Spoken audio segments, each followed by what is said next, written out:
Grand Rising, Grand Rising.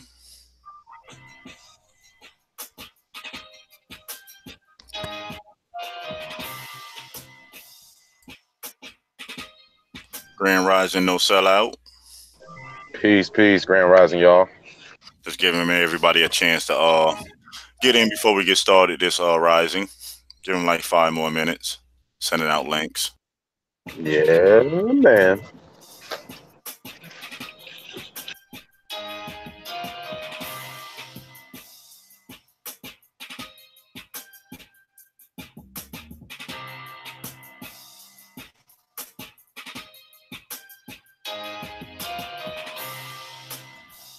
Trab checked into YouTube. You should be able to use your Trab Bad page now. For some reason they had it blocked off, but I got it unblocked for you. You can go back to using it.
Give another two minutes and we'll get started this rising.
Grand Rising, Grand Rising.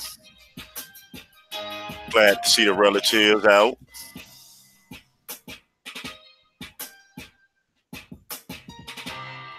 Get just this background. Are you still there? No sellout? Yes, sir. About to get it started this rising. How was your night? Sleepy. Definitely needed some rest, I know the and I feeling. got it. I know the feeling. I took advantage of it. I'm like, you know what? Nah, I'm gonna call this one early. It's sad when you can call 12:30 at night early. You consider that early night. I'm like, wow, yeah, schedule got to change again. Yep. Good times though. How the relatives out there doing this rising? Larissa Miller, I'm just saying. American Comedic Osiris, Brittany Davis, Trab.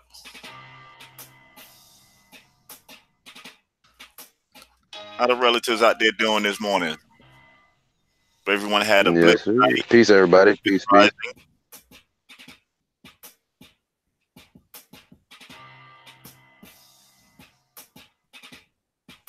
Our first story this morning. I mean, to get it this rising to get it started. Uh, it says race and the census, the Negro controversy. It states the topic of racial identification on the census form has long fascinating history, which has generated fresh debates as the 2010 census begins. Why some ask, does the form include the word Negro, along with Black and African American? Among the options that Americans can choose for, their self identification isn't the term out of date. As you can see from the review that follows here, racial terms have come in and out of favor from one decade to the next.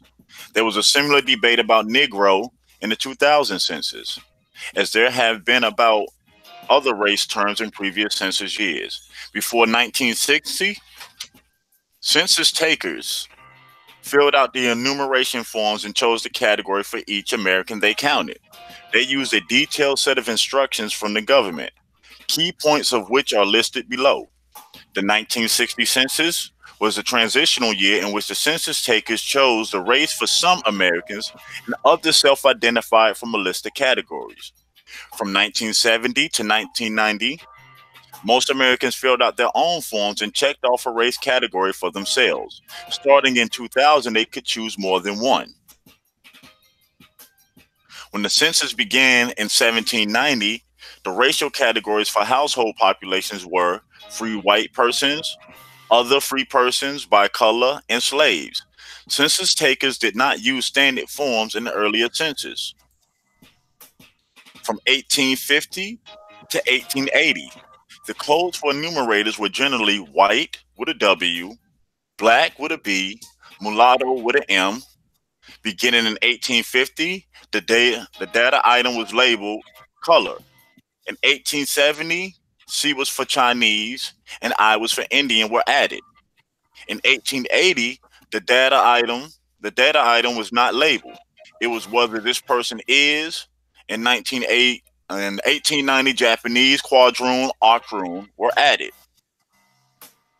In the early 1900s, there was no specific category the census listing forms. But these instructions call for enumerators to list W for white, B for black, or N for Negro or Negro descendant.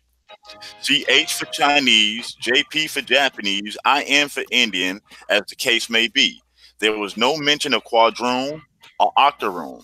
This appears to be the first appearance of Negro, lowercase, in the instructions, but it was not listed on the form itself.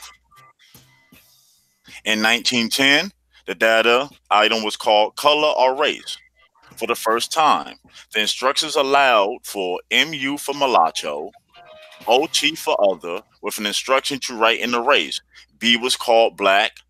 Only the definition for B and MU is for the census purpose. The term black, B includes all persons who are eventually full-blooded Negroes, while the term mulatto, MU, includes all other persons having some portion of perceivable trace of Negro blood. In 1920, there were no changes. In 1930, there were specific instructions that used the term Negro. Persons who were mixed, white and Negro blood, were to be counted as Negro, apparently capitalized, no matter how small the share of Negro blood. This so called one drop rule or variations of it appear in the census instructions beginning in 1870. Persons who were mixed white Indian were to be counted as Indian, except where the percentage of Indian blood was very small or where he or she was regarded as white in the community. Any person who was white and colored was to be counted according to the colored race, and mixed colored races were to be counted. I want to say are to be counted according to the race of their father. There was an attempt in this census only to obtain figures for Mex, MEX, Mexicans, who were defined as all persons born in Mexico or having parents born in Mexico, who were not definitely white, Negro, Indian, Chinese, or Japanese. In 1940, the only change was the elimination of Mex category, and Mexicans were to be listed as white unless they were definitely Indian or some other race than white. In 1950, the census form listed the following categories: W for white, NEG for Negro, IND for American Indian, JAP for Japanese, CH for Chinese, FIL for Filipino, and other races to be spelled out. Note that the form did not contain the term black. Beginning in 1960, the Census Bureau began to use forms similar to the ones in use today, with a single form for an entire household rather than having multiple households included on the form, completed by a numerator. Census forms were mailed to most people, but census takers picked them up. The data item is called color or race, which categories for white, Negro, American Indian, Japanese, Chinese, Philippines, Hawaiian, part Hawaiian, Aleut, and Eskimo, etc. Note that black did not appear on the form. Give me for a second. It says the instructions called for the census takers to complete the race item by observation and directed that Puerto Ricans, Mexicans, or other persons of Latin descent would be classified as white unless they were definitely Negro, Indian, or some other race. Southern European and Near Eastern nationalities also were to considered white. Asian Indians were to be classified as other, and Hindu was to be written in. Self identification was full in place for the 1970s. In later census, the 1970 data item was still called color or race, with the following response categories: white, Negro, or black, Indian, Japanese, Chinese, Filipino, Hawaiian, Korean, other with write ins. This was the first appearance of black since 1920. In 1980, the race item was not labeled. It read, "Is this person?" The list of categories was expanded to include Vietnamese, Asian Indian, Samoan, Eskimo, Aleut. In addition, an order for terms was changed to black or Negro. Yeah, my bad. In addition, the order of terms was changed to black or Negro. In 1990, the data item was relabeled. It was called race for the first time, not color or race.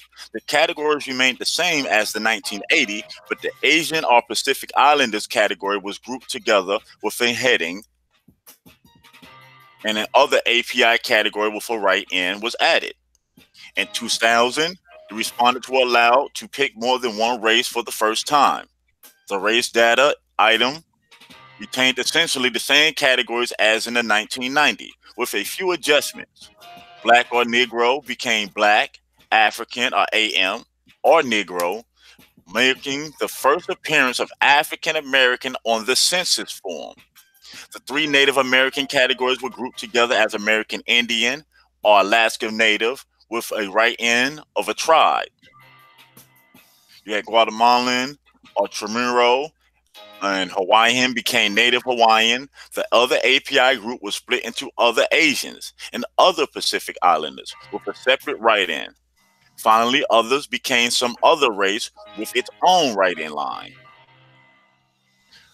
For the 2010, the categories are the same as the 2000, but examples are given separately for other Asians and other Pacific Islanders. The form also has instructions in bold appearing before the Hispanic origin data item that says, "Note, please answer both questions 5 about Hispanic origin and question 6 about race. For this survey, Hispanic origins are not races."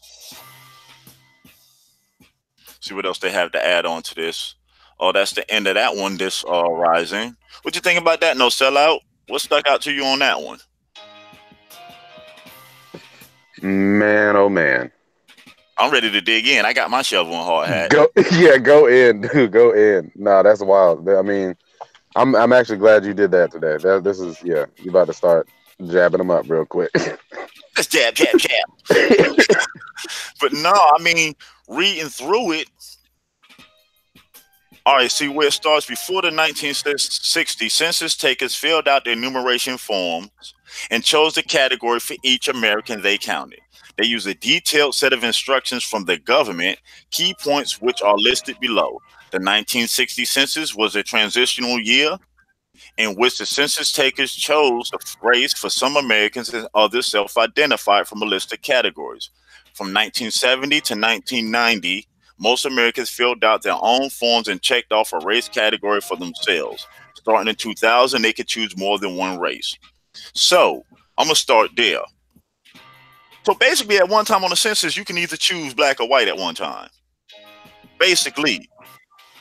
So, if you was an Indian at the time that the census came out, and there was only 2 categories, what category would you have to be in again? Anyone? Anyone? I'm just saying. Bueller.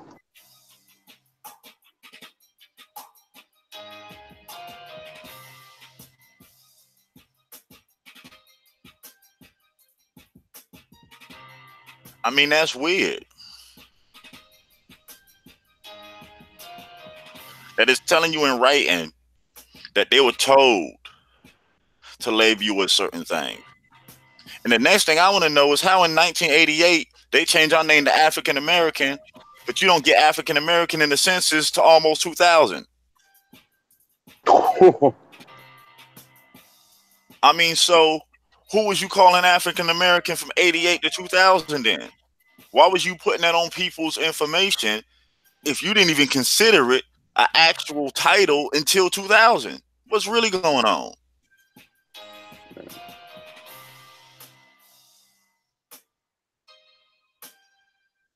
That's 2. 3 that stuck out to me. We identifying people by eyesight, by the shade of their skin, who they belong to.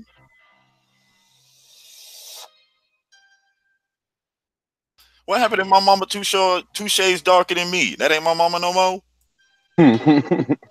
Well, you better get away from her. And then by us reading, we seen you at one time, you was either considered Negro and everybody else was white. Yeah.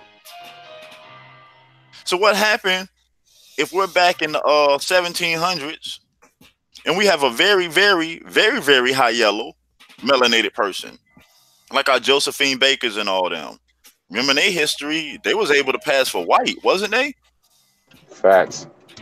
So if we're back in the 1700s and I'm enumerating, coming out, using my eyesight, you know, my knowledge of who people I think people are, I come to a family. Some of y'all darker than the others. So some of you I'm going to put down as Negro. The others I put down as white. And the sad part to me about this whole thing that I heard, you wouldn't even know what they put you down as. Facts.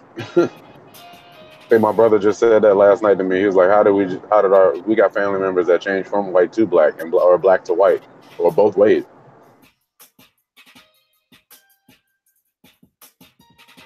Like who's doing the counting or who's choosing? You that they wasn't supposed to ask, that the government sent them out and gave them instructions on how to judge and categorize people. So to me, by even listening to the census, the Negro controversy, it makes a lot of sense where the misunderstandings and the confusions come in. Because if you lumped everybody that came and everybody that was already here into two categories, but nobody has no knowledge what categories you put them in. You're just reclassifying people and zoning them and moving them here and moving them there and moving them there.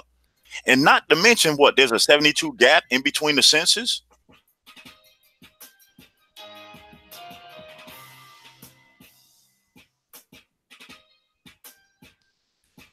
I'm like, wow. Let's dig a little bit further.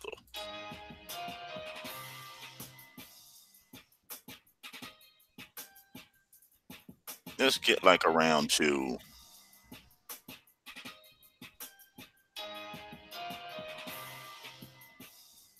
okay, let's get here. We'll say 19 in the 1920s. There was no changes. In 1930, there were specific instructions that used the term Negro. Persons who were mixed, white and Negro blood, were to be counted as Negro. Let's pause here for a second. Basically, Hmm. address what I was just saying. So if they deemed that you was a little bit too dark for their eyesight, you had Negro blood and you was a Negro. Regardless on who your mother was. Are we catching on to this so far, everyone? This rising? You starting to see the holes in the story, no sellout? Yes, sir. Cause I'm over here Scooby doing this rising, You y'all. I'm like, hold up, this meddling right ain't black now. and You white. meddling. That y'all just changed it as you went. That when you read certain stories, when they be like, oh, this type of person, y'all wasn't even calling nobody that by that name. And then you see the term black wasn't even on there. They didn't add black till years later.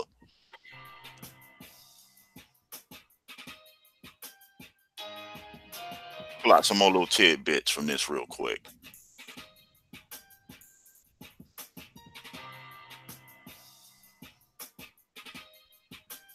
Okay, say persons who were mixed white and Negro blood.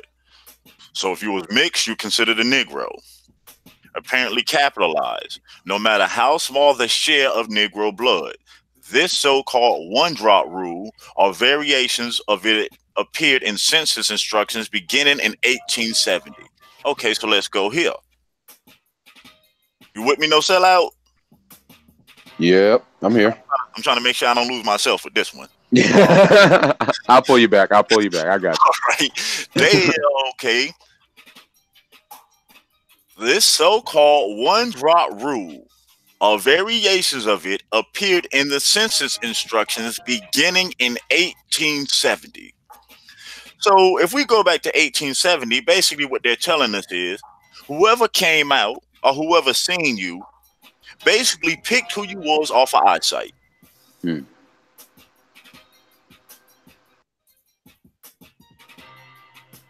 Off of The eyesight, eyeball man. test. Lookership. In the 1870s, when at this time they were only talking about two races, white and Negro. Hmm. So you was only able to be put in two categories in the 1870.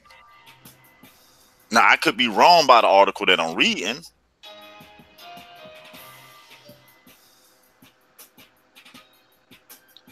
Yeah, in the 1920s they burnt a lot of stuff down. But we're looking right now, going back in the census to see where a lot of the flip flopping started happening. and they're telling you in black and white that in 1870 they adopted the one drop rule, meaning that if your skin was a little bit shadier or your mother or father was melanated, Negro, That's you.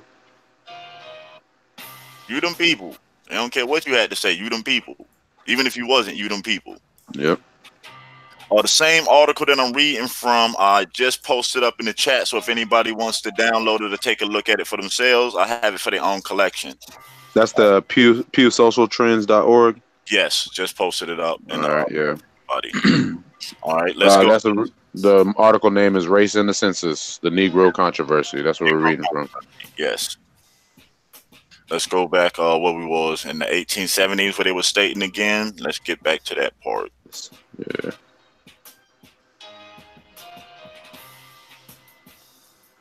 Okay. Then after that line, it said persons who were mixed white Indian were to be counted as Indian, except where the percentage of Indian blood was very small or where he or she was regarded as white in the community. Hmm. Any person who was white and colored was to be counted according to the colored race, and mixed colored races were to be counted according to the race of their father. There was an attempt in this census only to obtain figures. Hold on, I want to stop here. Yeah, yeah. Any person who was white and colored was to be counted according to the colored race, and mixed colored races were to be counted according to the race of their father. There's a What? problem here in this story. There's a yeah. There's a very big problem here. My relatives, is rising. Hmm. Um, Normally, how does wealth and ownership pass down? Anyone? Bueller, Isn't it through the mother? Through your mother? mama. So when these whoever, I don't want to say these people, whoever Who's in decided, control? yeah, Whoever this is. whoever was in control at this time already dropped the one drop rule, then came right back around and told you any person who was white and colored was to be counted according to the colored race, and mixed colored races were to be counted according to the race of the father. Now, by that definition, wouldn't that take ownership away from you? Mm-hmm. Just saying, just jumped out there in front of me, like slapped me in the face. Is more like, wow. Weapon. Persons who were mixed white Indian were to be counted as Indian, except where the percentage of Indian blood was very small or where he or she was regarded as white in the community. This line is puzzling to me. Yep. White Indian. So how do you get a white Indian? First and foremost, because you're mixed white Indian. Is that where that father comes into on that? That's what I'm trying to figure The out. race of the father is mostly gonna. I'm assuming the race of the father is white. Yeah, Uh, but hold on. But are they using lookership with that? Any person who yeah. was white and colored, white and colored. How are you white and colored? Or white and colored? Is that the mixed race right there? That's the mixed race, white and colored. But see where it says here, this so-called no persons who are mixed white Indian. Were to be counted as Indian. But this is what gets me here. Where it says in 1930 there were specific instructions that used the term Negro persons who were mixed. White and Negro blood were to be counted as Negro, apparently capitalized, no matter how small the share of Negro blood. Hmm. This is in 1930 they did this. Okay. Yeah. All right. Now they say this so-called one drop rule or variation of it appeared in the census instructions beginning in 1870. Persons who were mixed white Indian were to be counted. Okay, so basically, I got it now. In 1930, they changed the rules saying A Negro, a person who will mix with white and blood in 1930 from now on will be considered a Negro. Negro, yeah. Because before then, in 1910, 1920, they were considered a mulatto, If they were mixed with black and okay, I white, got you. including Yep, exactly. all other persons having some portion of percentage trace of Negro blood. So anybody that had a percentage of so-called Negro blood was a mulatto before 1930. When That so 19, that's where they stopped the mulatto and started the Negro. yeah, 1930, because in 1920 there were no changes. In 1930, there were specific instructions that used the term Negro. Persons who were mixed white and Negro blood were to be counted as Negro. Apparently capitalized, no matter how small the share of Negro blood. This Hmm. so-called one-drop rule or variation of it appeared in census instructions beginning in 1870. Persons who were mixed white Indian were to be counted as Indian, except where the percentage of Indian blood was very small or where he or she was regarded as white in the community. Any Hmm. person who was white and colored was to be counted according to the colored race, and mixed colored races were to be counted according to the race of the father. There was an attempt in the census only to obtain figures for the. All right, that goes into something else. Okay, Yeah. so let's break this down here even more. Let me So ask a question. 1930, uh-huh. Oh, Grand What Rising, Grand Rising. Grand Peace, Rise, everyone. PMH. Grand Rise, Grand everyone. Rising. Sorry for getting on late. Um, were they drawing blood and doing samples to see how much Negro blood they had in them? Because how did they Yeah, determine how much Negro blood was in them? yeah, and did they do the same thing when it came to the drop rule for the white Indian that they were talking about?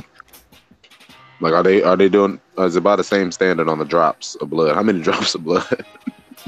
What's Who the was counting drops? percentage? Who was counting the drops? Can I find the drop counter?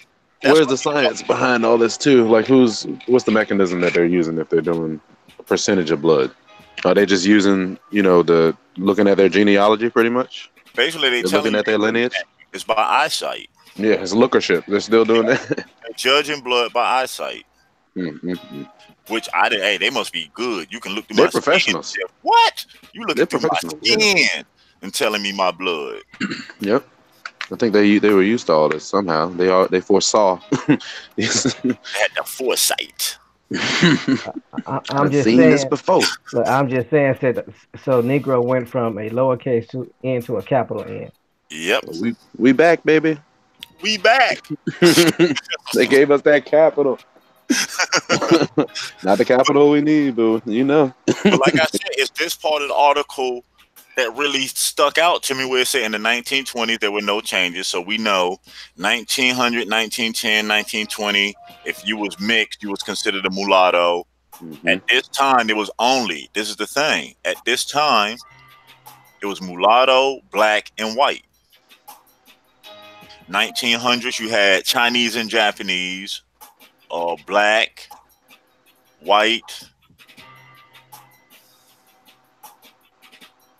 They say 1870, they added Chinese, Indian in 1870, but then right back down here, what it said, that would make sense.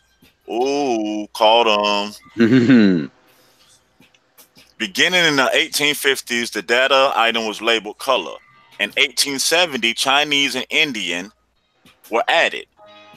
So now let's drop back down here to what it told us about the 1870. Mhm. This so-called one-drop rule, a variation of it, appeared in census instructions beginning in 1870 when they came up with the other classes, y'all. Wow.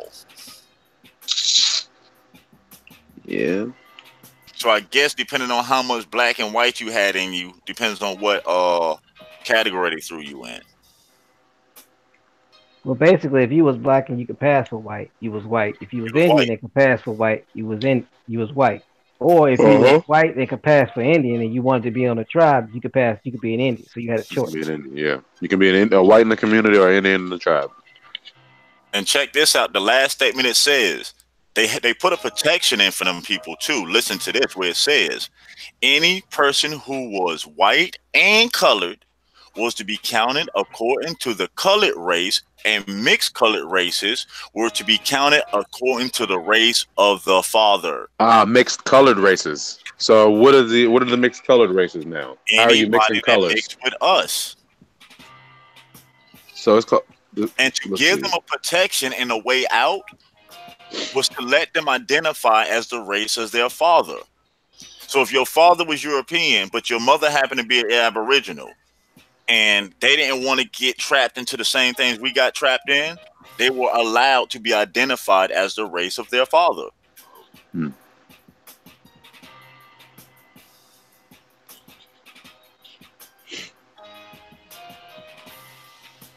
Mm-mm-mm. But Necessity. wait, it gets better. Go ahead. Hmm. Add on more. I'm like, wow. In the 1940s, the only change was the elimination of Mex category, and Mexicans were to be listed as white unless they were defined definitely Indian or some other race other than white. Now stop right there. Mm-hmm. That's where you start to have a appearance of uh, so-called Indians appearing um, Asian looking or Yes. Mongoloid looking. Mm-hmm. It tells you right there.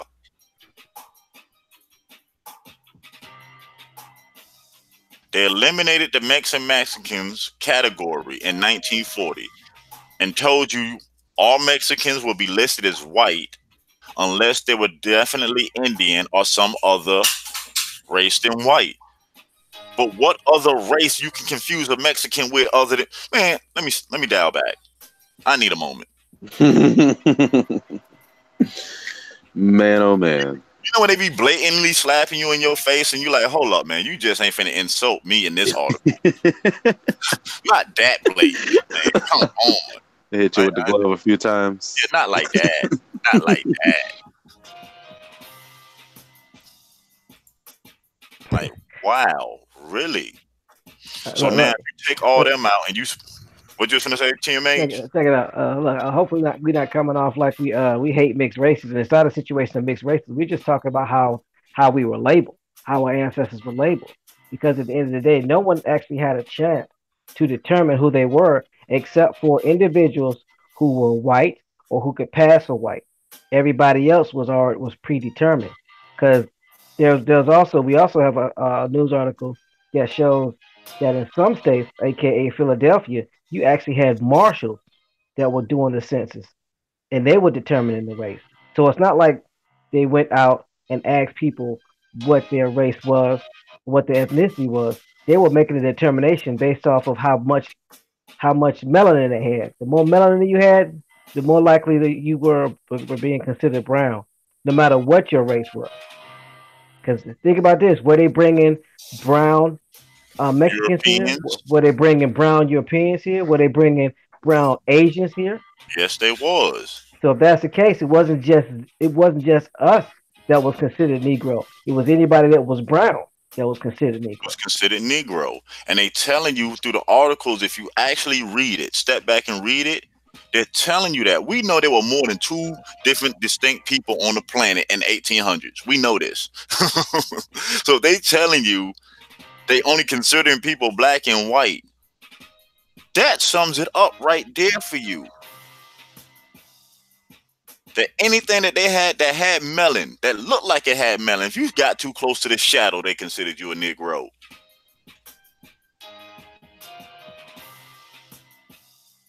Let's dig a little bit more. Pull the shovel back out. It says in 1950, the census form listed the following categories: white, Negro, American Indian, Japanese, Chinese, Filipino, and other races to be spelled out. Note that the form did not contain the term black. Anybody remember when they started this I'm Black and I'm Proud campaign? Anyone? 60s, Because late right late now we in the 1950s and there's late no 50s, late terminology. 50s, early 60s. James Brown had the song "Say It Loud, I'm Black and I'm Proud." Hmm. That was during the 60s. So now remember, in 1950, we're not considered black on those census or anything. No type of paperwork. We still Negroes to them. Where everybody that's melanated is still a Negro. Beginning in the 1960s, the Census Bureau began to use forms similar to the ones in use today, with a single form for an entire household rather than having multiple households included on the form completed by enumerators. Census forms were mailed to most people, but census takers picked them up. The data item is called color or race, with categories for white, Negro, American Indian, Japanese, Chinese, Filipino, Hawaiian, part Hawaiian, Aleut, Eskimo, etc. Note that black did not appear on the form. The instructions called for census takers to complete the race item by observation and directed that Puerto Ricans, Mexicans, or other persons of Latin descent would be classified as white unless they were definitely Negro, Negro Indian, or some other race. Southern European and Near Eastern nationalities also were to be considered white. Asian Indians were to be classified as other, and Hindu was written in. Now, ain't the 1960s part very interesting? Yeah,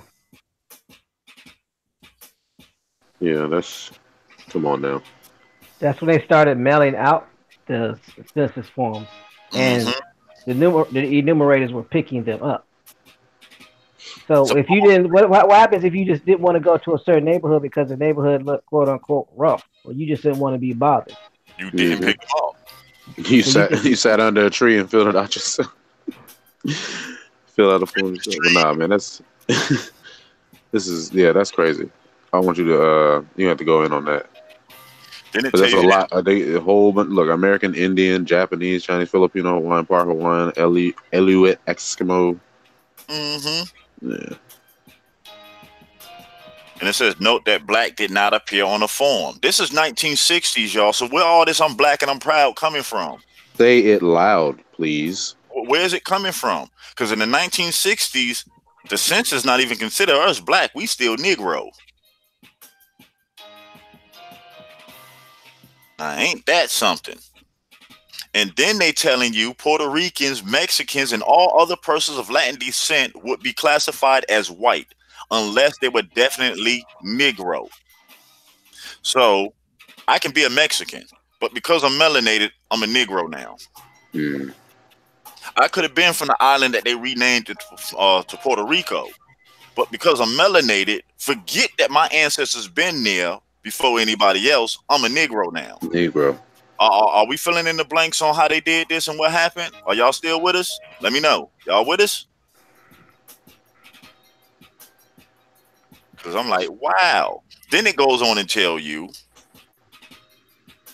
of some other races. Southern European. Southern European. Let's pause right there. What's Southern Europe? Hmm. No, really. Isn't that Can Africa? somebody look at a map and Is that tell me what Africa? is Southern Europe? I'm not trying to be funny or Is nothing. that This Africa? their Isn't it? writings. I need to pull out Africa? a map. No, I need to pull out a map because this is Isn't Southern Europe what we would consider Africa? that's yeah, the based south to off of Europe. That's yeah, South Europe. based off of their maps. Yeah, Southern There you Europe go. See, would be maybe based off Africa. their maps. They say Southern European and Near Eastern, Middle Eastern Mm. nationalities also were considered white. Whoa. Asian Indians were to be classified as other, and Hindu was to be written in. Asian Indians. Mm, Asian Indians. That seems like a this is something very specific. 1960, my relatives, 1960s. We're talking Very right now. And I yeah. want to reread this here. Southern European and Near Eastern nationalities also were to be considered white. So if that means if you come from Saudi Arabia, Africa, any place over there, what are you to be considered in 1960 again? white. Hmm. The self-identification was fully in place for 1970. In later census, the 1970 data item was still called color or race, with the following response categories: white, Negro, or black. Oh, 1970, we became black, everybody. Uh-oh. Do y'all Crayons, here we go. do y'all You notice said something? VIP. Do Oh, y'all go ahead. notice something? Do y'all notice something? It goes back to what you said. Where in the census from 1790 up until 1960 are we to be classified as African? Never. Oh, did we? Okay. I thought we didn't say African one time. Never. No. Not No. once in this whole thing. Not Never. one. Oh man, Jesse Jackson. We start. Yes, sir. Yes, sir. You got some explaining. we So need to. from We need to talk. 1790, from 1790 up until 1960, African is not an option, but we were supposed to be descendants of slaves Yeah, from but it's Africa, not an option. Hmm. They didn't but it's even not an tell option. the Okay. marshals or the enumerators to call you African. They said What Negro. is? Mm-hmm. Remember now, we're in 1970. This not 100 years ago. This 1970. We just were being called black. Hmm. That song has some popularity. Mm, could it be Right they after it used was. songs to push the term on us? But that's another bill for Let's yeah. It's a little early for that one. Let's finish up on this one. It says Indian American. Yeah, these are the following categories that they added in the 1970s: white, Negro, or black, Indian American, Japanese, Chinese, Filipino, Hawaiian, Korean, other with right in. This was the first appearance of black since 1920. Because 1920 they had black on there, it went away. Let's back up and see what was the purpose for black in the 1920s real quick. If they Yeah, let's go back up there. All right, it says in the 1910 the data item was called color or race for the first time. The instructions allowed for mulatto, MU for mulatto, OT for other, with an instruction to write in race. B was called black only. The definition for B and MU is for census purpose. The term black includes all persons who are eventually full-blooded Negroes, while the term mulatto includes all persons having some proportion a trace of Negro blood. So 1910, 1920, they only had three races on the census, everyone. Hmm. And White. also too, the Hmm. term color or race. So this Hmm. is when this is when they're admitting they did the eye test because they weren't drawing your blood to determine how much quote unquote Negro blood from Negro land apparently. Yet you Hmm. had to Negro land. determine what you were because African was not an option, even though they claim we've been Africans since what the 1610 or what have you. Yeah, 1620, they've been saying. We've been So African. so we've been Africans, but there is no category for African, not even in 1910. Hmm. Jeepers, creepers, where they get Where'd you them get those peepers, peepers? So peepers, so they were peepers. doing the eye test. Where'd They you need get them those? eyes. That's So, why so we can see they I would got like to see. bad Okay, eyes. also see they also had universities and medical schools at this time. So I would like to see the degree that you got for being able to determine by eye test how Eye much test. blood they made some what blood type made somebody. That's what I was saying. What mechanism did you use? What science did you use, sir? What formula? I want to know. Good gracious. Eyeballs. So the instructions. So what's it? Color or race? Where we at? Hold on. So it says Compared, the term black includes all persons who are evidently blooded Negroes, while the term mulatto includes all other persons having some proportion or perceptible trace of Trace of Negro Negro blood. blood. Meaning if they looked at you and thought, yeah, you're a Negro because your nose a little too wide, your hair a little too curly, anything they could have looked at that they could have Yep. deemed make you Negro, you was Negro. Mm. Which is wow. that's why they say color or race because you Yeah. determine color by look. So if you look black, you was black. Even if you, but here's the funny thing: if it's color or race, aren't there many colors of the rainbow? Not to be funny. So why the only colors that you're adding are black and white, which by definition are not colors? Hmm. Wouldn't brown be a color? Wouldn't tan be a color? Yeah, Wouldn't no. red be a color? Wouldn't peach be a color? I'm I just want to saying. jump back a little bit further to 1850 to 1880 at towards the top of the article where it says for the 1850 through the 1880, the codes for enumerators were generally white with a W, black B, and mulatto. Beginning in the 1850s, the data was labeled color. In 1870, Chinese C. See, I know why 1870 Chinese made it there. That's because the Chinese that came over in 1865 to help with the railroad. Hmm. And Indian was added. So my thing is this: if Chinese and Indian didn't get added to 1870, where was all the Indians before that was here? What was they being labeled as? Yeah. Because they didn't come up with a Indian category until they brought another set of people in. That was the Chinese, Hmm.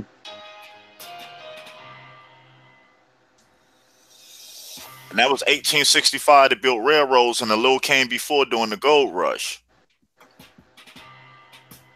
Then it says they were added. In 1880, the data item was not labeled. It was whether this person is. In 1890, Japanese quadroon and octoroon were added. So I guess what they didn't add that until they had other people. So Chinese was here, so you had white, us, and Chinese. Everybody having babies, so now they making all these other categories to strip people. Japanese quadroon or octoroon. What? What? So if I didn't know any better, it sounds to me that all this was specifically and exclusively done to separate the melanated Indian from the non-melanated Indian. Yes, that's exactly how I'm taking it. I may be wrong, but that's how I'm taking it. This rising Hmm. that you split the Indian family by eyesight alone. Like wow, That's all messed up. messed up ain't the word for that. Hmm. Hmm. It's a family show. It's a family show. Man. So what happened in 1970? On the census, Mm-hmm. we move back down to the 1970 part. It says self identification was fully in place for 1970 in later censuses. The 1970 data item was still called color or race with the following response categories: white, Negro, or black, Indian, Japanese, Chinese, Filipino, Hawaiian, Korean, other write in. This was the first appearance of black since 1920. Isn't it funny when self identification comes back, black get thrown on there? I'm just saying. Anybody want to touch on that? They're giving options, right? They're just giving you an option, just in But if case. they're saying Negro or black, Yeah. and you've been saying Negro the whole time, and now they're telling Yep. you that same thing, what would your ancestors claim? Say it Yeah. loud. I'm black and I'm proud. So when They you go to just your think census about it. on It's 1970, 1970. Yeah. yeah, James Brown just got finished dumbifying us. Hmm. which You all in right. 1970 you now can self-identify. So Yep. 1970 was self-identification was the first time where you had an option where you identified yourself. Let's not forget what also happened in the 60s. The civil rights movement, the death Yep. of what you want to say Aboriginal leadership. So it Yep. would make sense that they always said what they do. They give us a token and we go for it and we forget the real fight. They gave us a token by saying, "Oh, you can call yourself black if you want to." I don't want to call myself black. I ain't dead. Did you read that definition, sir, before you offered it to me? I mean, I'm sure they did read that definition before they offered it to you, but Really, you think they ain't come to the house to pick up the census? Have your people ever seen census takers? I'm just saying. no, no, mine haven't. Anybody got stories of census people coming to pick up some papers from now? Nope,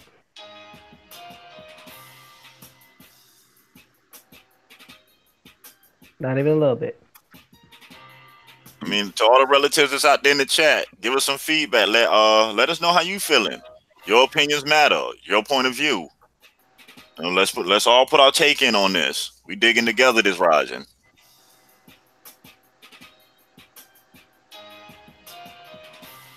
Yeah, they're just as shocked as we are. Let's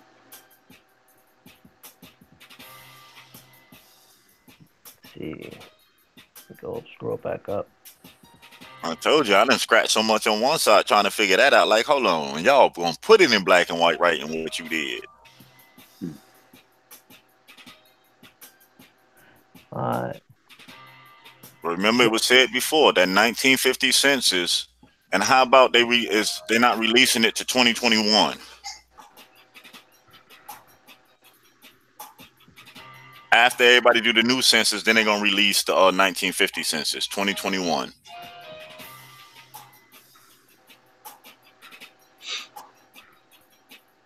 So they're gonna let you self-identify for some baloney. Then you can see in 1950s how they jammed everybody up after you re-jam yourself up.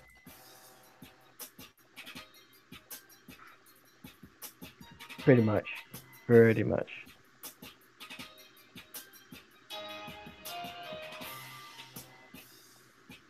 So 1970, we got allowed to self-identify for the first time since we had Mm-hmm. enough music and enough of our slain leaders claiming black, Mm-hmm. who are now gone. They can't give us any direction. Mm-hmm. So now we're self-directed. Yeah. Now we fast forward to the 1980s. It says in 1980, the race item was not labeled. It read, "Is this person?" The list of categories.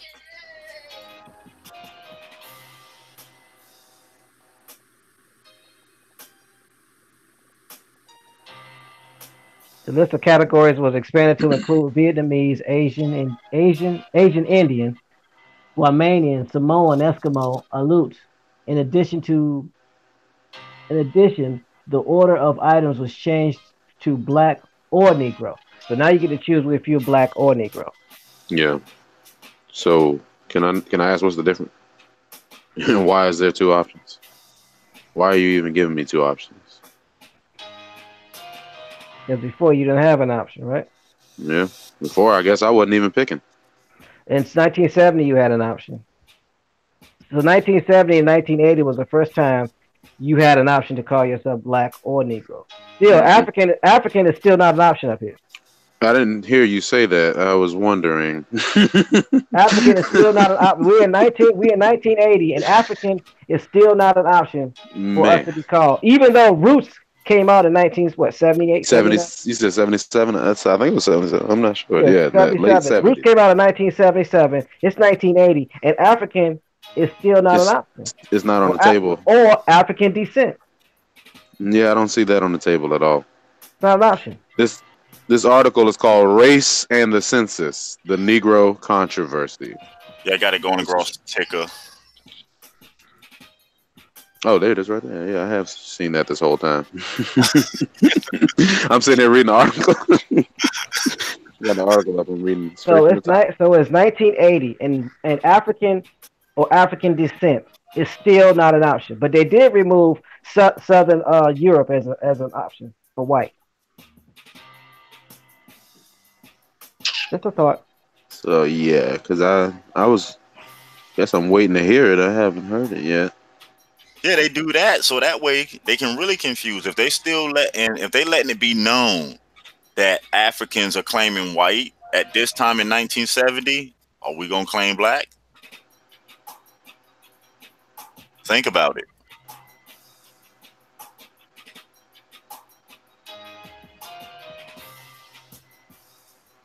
Even though we know to this day what is their status still white, right? It's just not publicly known anymore. Right. They kept their white status. They just made sure we don't know that they have a white status.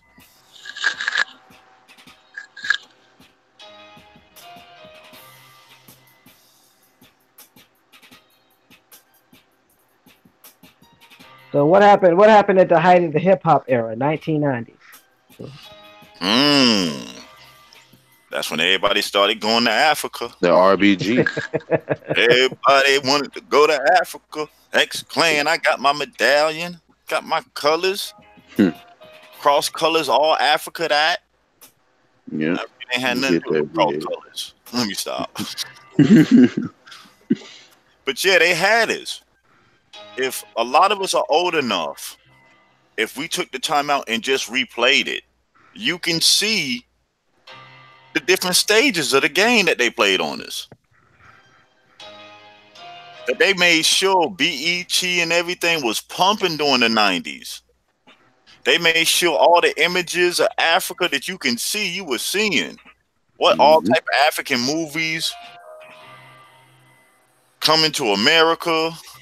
You got boys, look, even boys in the hood, and what they were. Talking about, yeah, even Man, all our black movies at that time. And I'm just using the word black, to put it in context of the era. At that time, the morals and all the stories, they were always pushing to go to Africa, to leave here. Even when you look at, like you said, Boys in the Hood, when Lawrence Fishburne and them, they talking, hmm, they not talking about being Indian. They talking about being Africans coming from facts. slavery. Hmm. Like, wow. And this is What the year y'all 90s. left off on so far? We had what we had 1990 or 80, 1980? 1980. No, we're in 80. 80. We, Boy, we just did that 80, the 1980 paragraph. We can run through it again. No, I was You finna want me to read read it? 1991 if you already Okay. read. Okay, Uh, that's cool. it says in 1990, the data item was relabeled. It was called race for the first time, not color or race. The categories remained the same as in 1980, but the Asian or Pacific Islander categories were grouped together with a heading, and other API category with a right in was added. So So, 1990, they made Asians or Pacific Islanders became the same people in 1990. Don't know how, but hey, and I guess that's when the competition started, since it's just race for the first time and not hey, color or race. yeah, it became So just back, race in 1990. well, also it was brought up in the chat that remember we was going into the computer age, so now you Mm, can start looking stuff up. So there's an agenda that has to be pushed. yeah, Pushed, excuse me. So it has to be guided. yeah. Peace to the chat. peace, everybody. Next That line, just came in. peace, peace, grand rising. Next line we go to, it says in 2000, respondents were allowed to pick more than one race for the first time. The race data item retained essentially in the same categories as in 1990 with a few adjustments. Black or Negro became Black African American or Negro, making the first appearance of African American on the census form. The Yeah, The three Native American categories were grouped together as American Indian or Alaska Native with a right end of tribe. Let's stop there. hmm. So, This is 2000. yeah. 2000. That's than 20 years ago. hmm Yeah. But from the time they said that they came over there and got us out of Africa and brought us on these shores as slaves, this is the first time we're called African. African American on the census. Yep. That's the first time we get that choice. 'Cause we still got choices, but they just keep adding them.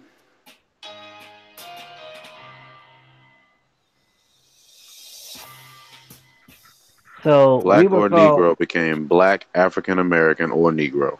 right, and we didn't get called African American until 1988. But there hadn't been enough time to saturate or permeate us with it for us to even Mm, stick. So they decided to wait till 2000. yeah, I would think that if you got, you can call us that in '88, you can put it on the census in 1990, 2 years later. hmm Right. But it didn't sink in yet. They think about it. They used the whole 90s, the era of the 90s, replay Yeah, the 90s. dude. Please, my people, replay the 90s, replay the movies that we've seen, Oh replay the my television goodness. shows, replay the music. I can show you when the Cosby Show switched their narrative to have an African theme when the show came on. Do you remember? I Mm. remember. When they were all dancing with the gray screen behind them with the little African dances, they Mhm. used the media. After 10 years of bombarding our brains over and over, repetition, the father of learning, after they did that for 10 years, Then they knew knowingly we would choose it because we've been copying it for 10 years. Hmm. Taking hold of it like it's ours.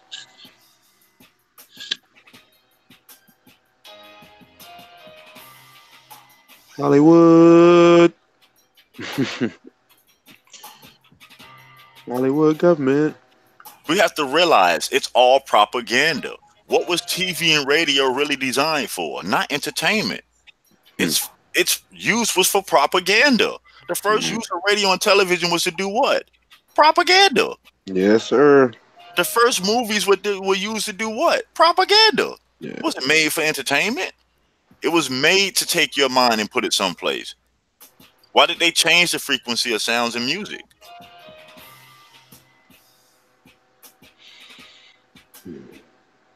Shovels, please, shovels. Okay, then let's finish. What is this? Guaminin became Guaminin or Chamorro, and Hawaiian became Native Hawaiian. The other API group was split into other Asian and other Pacific Islanders with a separate write-in.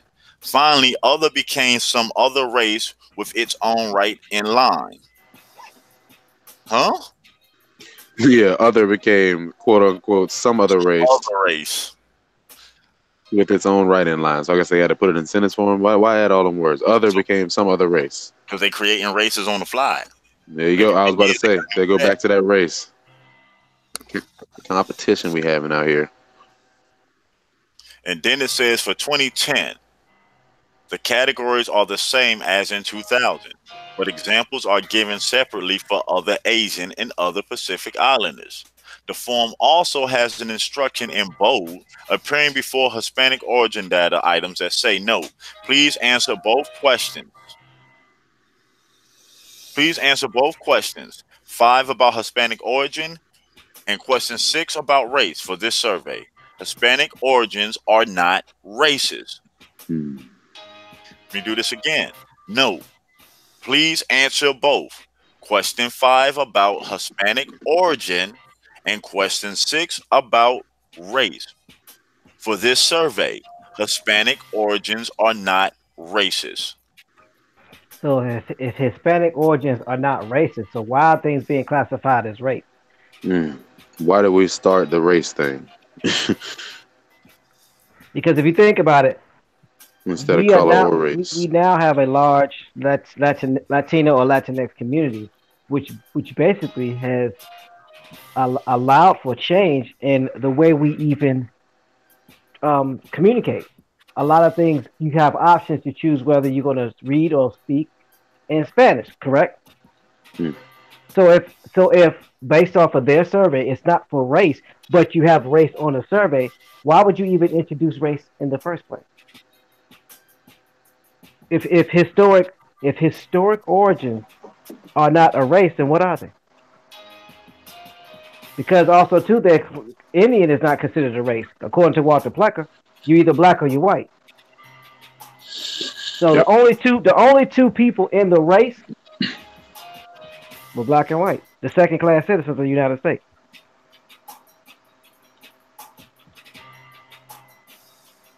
Facts.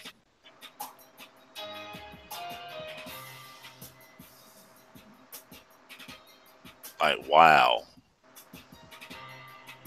Would you say no sellout? Pull back the veil? Got to. Got to. Sunny outside. It gets deep. Man. This is yeah, that's kind of ridiculous. Like they're just every 10 years they got something going. Well, let's try this year. What we gonna do this go round? But that's the thing, like we always said, if you slow it down and you step outside of it and you look at it, it's not that hard to see what was done. Uh-oh. I mean, they arrogant about it. We're reading what they did in their own black and white writing. Yeah, up to 2010. Come on now. Oh my gosh, since they started it up to 2010, we see what they done. And I mean, African American. Finally, we made it to African American on the census in 2000. Before that, African wasn't even mentioned on the census. Not at That's all. Not that's the nowhere. part. That's the Not part even that as a sticks out the slave. most. Right. That's the Not part even that like you sticks ain't out the most. even. But you have to ask yourself this. So how come now when you read certain stuff, they rewrite it in 2019 saying African? How is that possible? Hmm. When there's no written records from that time now of nobody being called an African. So how in 2019 or 2018, I even say 2010, I even say 1980, how can you write a book saying we African? Hmm. How you just get together with four other melanated people in the room and say, oh, we African American? Yeah. Jesse, where? Where? Jesse. Jesse, are you African American? Jesse, I thought you had a tribe. So let's take this back to where it started. They broke everybody up into three categories originally. You had Negroes, white, and mulatto. Right? That's what we read so far, right? I want to make sure I'm not misquoting nothing. Let's see. I believe that is correct, sir. I'm checking. I'm scrolling back. Well, it says, well, the census in the paragraph here, it says when the census began in 1790, the racial categories for the household population were free white persons, other free persons, other free persons by color, Hmm. and slaves. So the original three categories was white person, well, free white person. Let's highlight that free white Free person. white. Free whites. How? Oh, wait a minute. Hold on, we're gonna come back to it. Okay, okay, Free okay. person of color, and the third was slaves, right? Yes, yeah. So it says free So in white order to say free persons, whites, other free person, persons, but or check this color. out. Yeah, To say free whites, what does that mean? There have to be some whites that ain't free. that Making Right. wasn't them free. what? Making them what? Slaves, I Slaves. believe. I If you mean, can say free whites, there have to be some whites that are not that free. are not free. Because why else would you write free whites? You would just say whites. Free white persons, other free persons By by color. color, By and color slaves. and slaves. Now, does that paragraph say melanated people are slaves, or does it Mm. say other free persons of color? Other free. So basically, it's other free persons by color. So you had a range of colors that were free. Exactly. Mm. And this is in the beginning when they started taking notes. And you had some whites that were slaves. Don't forget about the free Oh, white and the opposite. they telling you free white support. Man, listen. Come on, son. Yeah. Free white persons, other free persons by color, and slaves. Look, Now, LJ Free said, "Free white." What does that mean, though? Come on now, descendants of Slavs, the original slaves. Man, I told y'all this rise and bring your shovel. we are here digging in this rabbit hole. I thought the rabbit was supposed to already do this burrow, though. Free, you started it. We're gonna blame it on you. But yeah, free whites. Like I said, if that don't stick out, that's in the beginning of the It's the article. first, like that's the That's first not even mention. a jab, man. That's a haymaker. First mention. When the census began in Wow. 1790, That, four score. a couple of years ago, we put everybody as either free white, free person of color, or no, free person by color, by color. Yeah, remember the word free Free person by persons by color. color, So your color made you free. Let's break it or down. different Free, categories of free persons based on color. free based on color, but the color of your skin, by that definition, made you free. Hmm. Unless you was put in the other side, you had to do some work, you owed somebody, got jammed up, broke one of these. Because you got to think, this is 1790. And they're How? definitely not even. They're not telling you who the slaves are either. No, think about it. It's 1790. America just started in what, 1776? Yeah. So how much of them do they really got implemented in their ways at this time? Let's think about this for a second. Hmm. They just really setting up what they setting up. In 1790, that's what 1776, 1790. Somebody do the math. Is that 14? It's less than 24 24. 20. years. Less than Yeah. 20. Yeah, 24 years. Get out of here. Get out of here. David Corey said, "Boss, he ain't working. Why ain't that shuffle swinging, boy?" We digging. We digging. Gonna get to the bottom. But man, so yeah, they started off with the free white persons, Mm-hmm. other free persons based on color, and slaves. Hmm. Hmm. Patrick Gabriel, I feel you. You like forget doing the veil. Want to pull the whole wall down. So the burning question is, why was African never an option if we are descendants of African slaves? That should be the Mm, number one question. That should be the question that everybody, even if you are pro African and you have ancestors that are African, they're basically telling you that that wasn't even an option. So you don't even count. so that means even if you did have Africans that was here, they got misrepresentation, miscategorized. So no matter how you look at it, you should have a gripe in this fight here.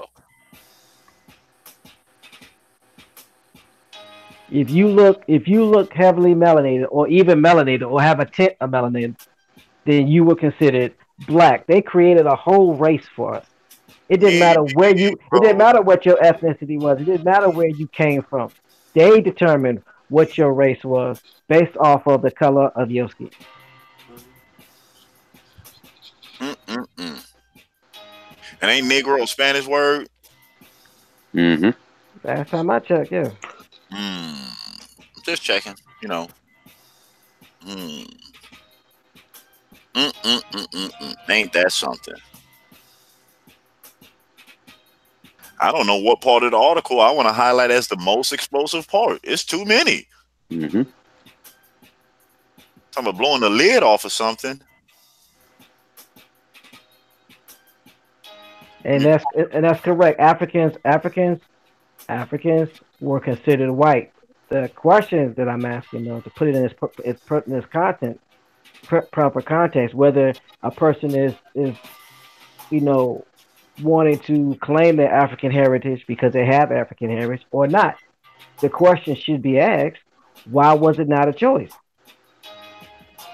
Because self-identification started in 1970. 1970. Right after they bombarded us with "Be Black and Proud" for like 20 years. Think about it, 10 to 20 years they bombarded us with "Black and Be Proud."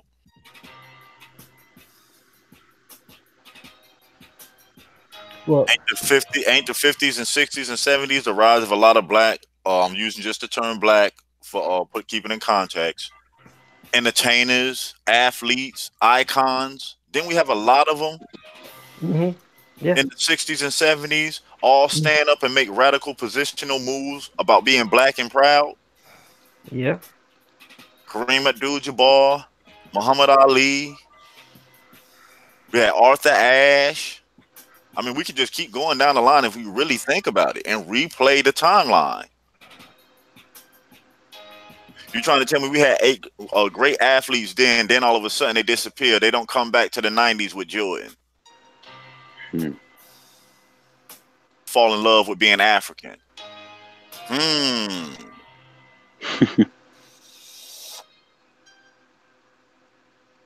Gave you something. Think about it. They gave you a highlight reel to watch for 10 years.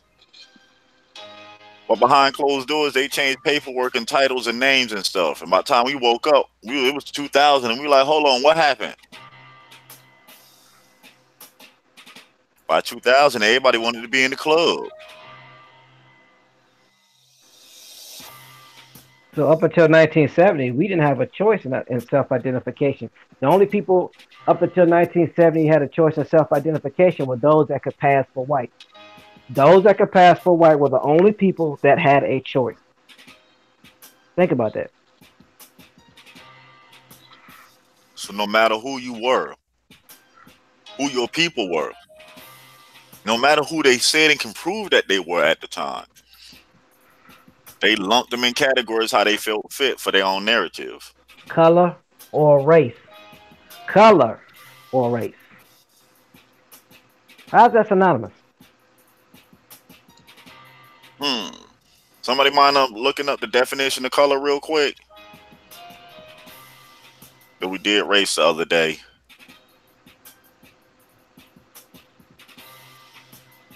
Let me see. Oh, you talking about when I looked it up in the Black Swan Dictionary? Mm-hmm. I'm finna Oh, post the article again in the chat if anyone's interested in going to read it for themselves. I would advise, Hmm. read. It has a lot of good points, timelines, and stuff that you can research and test out for yourself.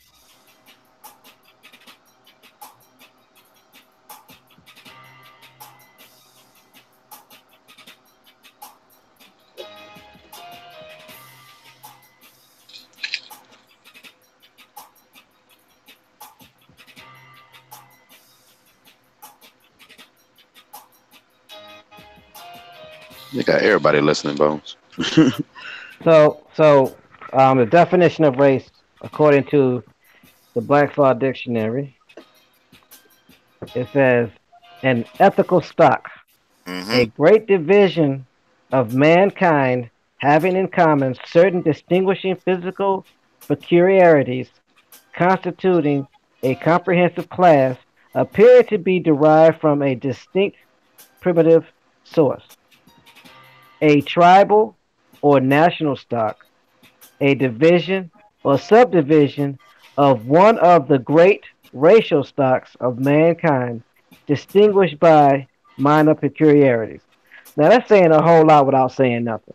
Yeah, but there's one word in that was repeated multiple times that stands out to me. Stock, stock, Hmm. Mm. stock, herd, cattle, property.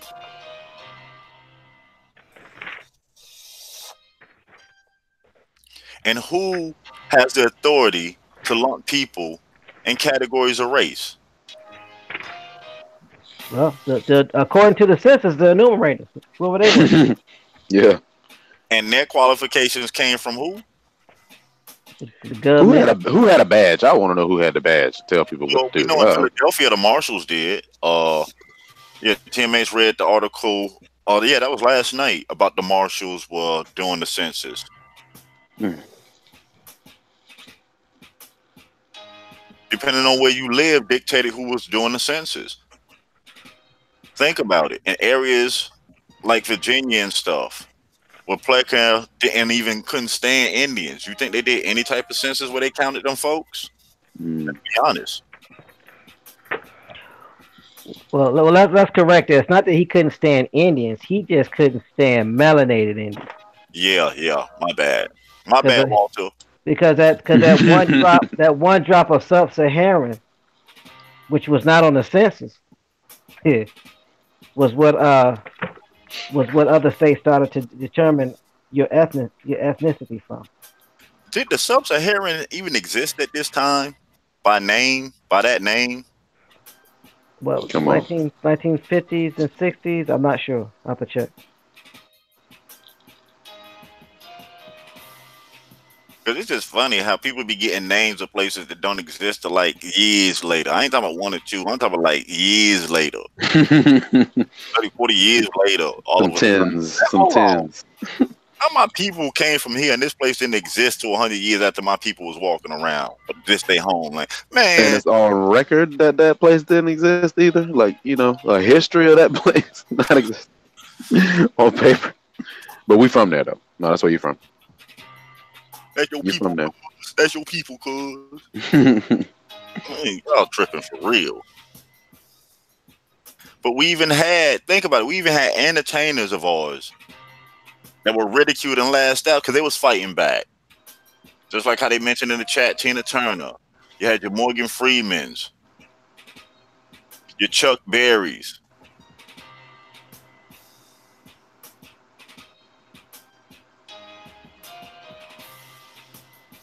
but still, you a Negro. So I'm looking up stock according to Black's Law Dictionary, and when I look it up, it breaks down into corporation law, and then it says classes and types of corporate stock. And it says preferred stock is a separate portion or class of the stock of a corporation, which is a which is accorded by the charter or bylaws. A preference or proprietary in respect to dividends or divides over the remainder of the stock of the corporation, which in that case is called common stock. That is, holders of a preferred stock are entitled to receive dividends at a fixed annual rate out of the net earnings or profits of the corporation before any distribution of earnings is made to the common stock. If the earnings if the earnings applicable to the payment of dividends are not more than sufficient for such fixed annual dividends, they will be entirely absorbed by the preferred stock. So let's do some homework. When did the stock market come out in the United States? You got me with that one. You I can would always definitely look have it to up. look that up. I'm going to do that right now. I was actually in the chat. My bad. No, you can say that. I'll look it up.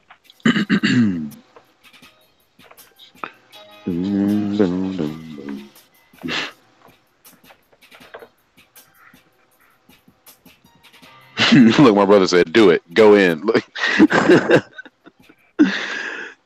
Mr. Stock Market definitely wants. Yeah, man. Okay, so the New York Stock Exchange is an American stock exchange located at 11 Wall Street, Lower Manhattan, New York City, New York. It is by far the world's largest stock exchange by market capitalization of its listed companies as of US 30.1 trillion as of February 2018. So it was founded in March 8th, 1817. Mm. March 8th, 1870. 1817. 17. 17. Yeah. Okay. Yeah. Mm-hmm. So this is less than this is less than 20 years after the census.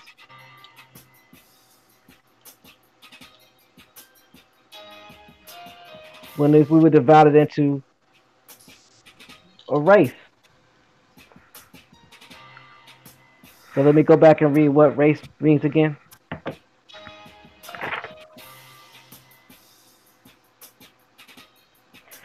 Race is an ethnical stock,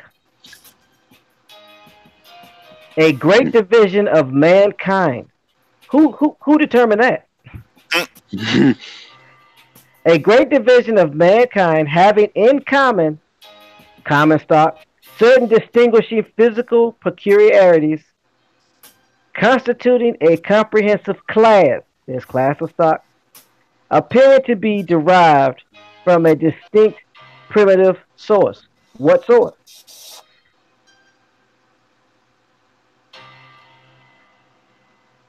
And then it says a tribal or national stock, a division or subdivision of one of the great racial stocks of mankind distinguished by minor peculiarities.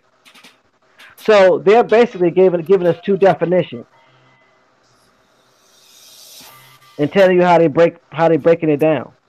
You see, they're broken down as a great division of mankind having in common a certain distinguishable physical uh, peculiarities constituting a comprehensive class appearing to be derived from a distinguished primitive sources of what some people call phenotype, or a tribal or national stock, a division or subdivision of one of the great racial stocks of mankind distinguished by minor peculiarities.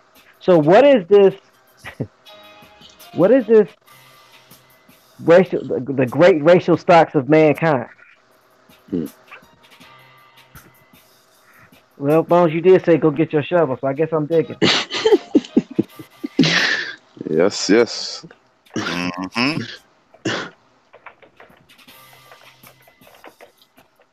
man.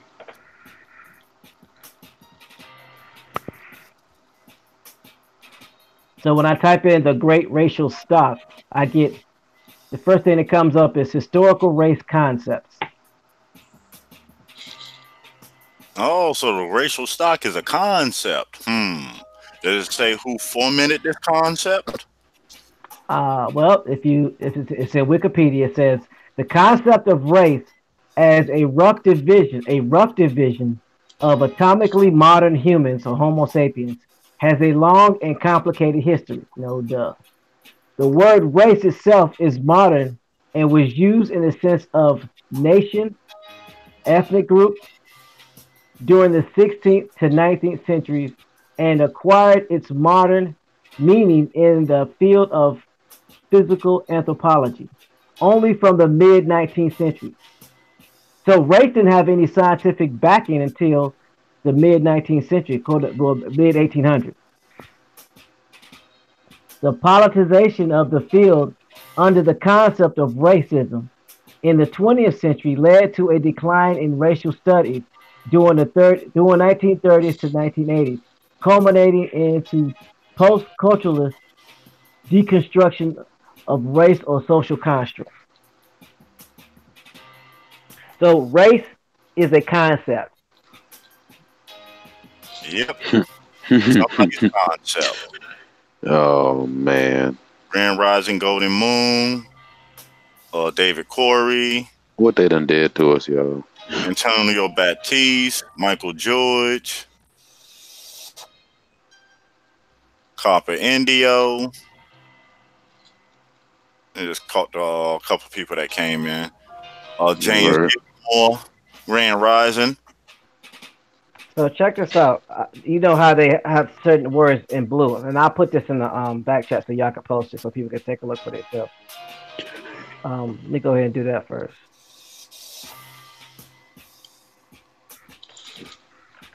All right, so I put it in the back chat so you can post it. All So right. so it has the concept of race is a rough division of atomical modern humans, atomically modern humans, Homo sapiens, has a long and complicated history. The word race itself is a modern and was used in the sense of nation. Now, nation is defined as now check this out. Nation is defined as a stable community of people formed on the basis of common language, territory, history, ethnicity, or psychological makeup manifested in a common culture. A nation is distinct from a people and is more abstract and more overly political than an ethnic group. It is a cult. It is a cultural hyphen political. So nation is relative. Ethnic group, however, an ethnic group or an ethnicity is a category of people who identify with each other based on similarities such as a common ancestry, language, history, society, culture, or nation. Ethnicity is usually an inherent status based on the society in which one lives and members of and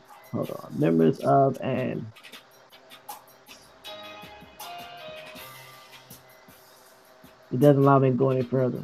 Members of an ethnic group. But here's the important part it says it's a category based on people who identify with each other based on similarities such as common ancestries. What are we doing? What are we promoting? Mm-hmm.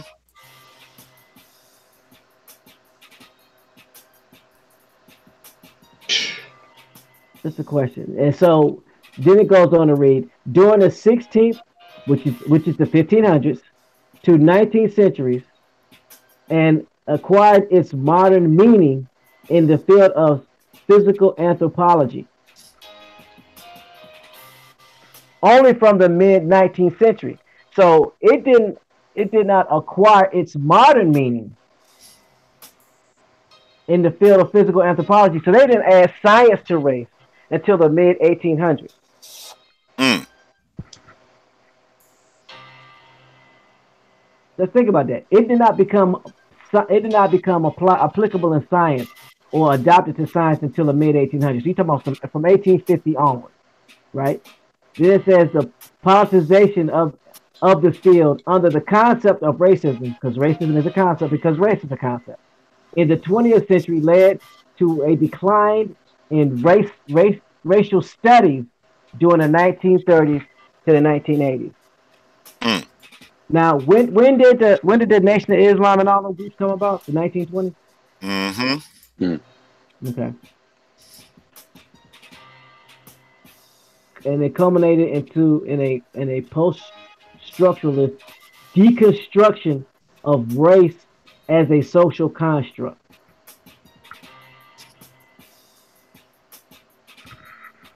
And race as a social construct is defined as social interpretations of race regard the common categorization of people into different races, often with biologists tagging a particular racial attributes beyond mere anatomy as more socially and culturally determined than based upon biology. Let me say it again. Mm-hmm. Social interpretations of race, which and this is based off of the race. This is based off of race as a social construct. This is how they define it as. It's social interpretations of race. An interpretation is how you see something, right? How you view it based off of your exposure. It's regard to the common categorizations of people into different races, often with biologists tagging a particular racial attributes beyond mere anatomy, as more socially and culturally determined than based on biology. Some interpretations are often deconstructions.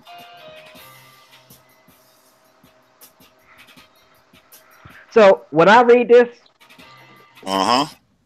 they made it up. Yeah. That's basically what it says.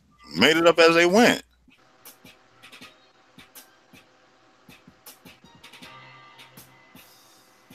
Wow. They made it up. Made it up But to their best interest. but when you go into the Black's Law Dictionary, it says a great division of mankind having in common certain distinguishing physical peculiarities constituting a comprehensive class appearing to be derived from a distinct primitive source. But it says a great division of mankind. Who divided us? Who created this division? And why was it great? Hmm. Yo, why does it get that tag? Great division. But then when you go do some more research, Mm-hmm.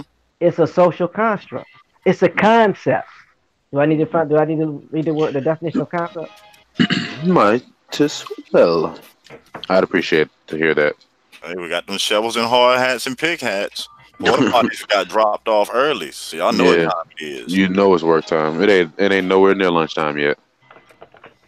Ain't no breaks. Oh, actually, about to have one, We but yeah. going in. So let's read the definition of concept based off of Merriam-Webster. Okay. Lego. Def- Definition of concept: something conceived in the mind, thought, notion. Number one, an abstract or generic idea generalized from particular instances.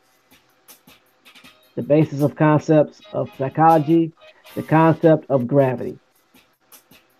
The adjective concept is organized around a main idea or theme, a concept album created to illustrate a concept car.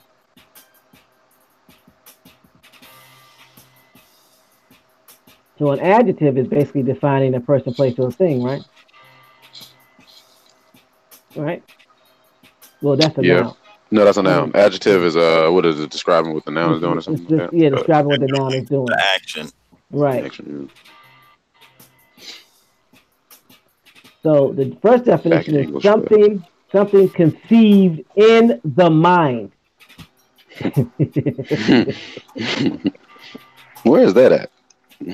Say again. Must, I was like, where's that at? Is that it's conceived in the mind? That's in the Yeah, mind, right? it's a That's concept. Is something conceived in the mind. It's a not thought Your or mind. physical. emotion.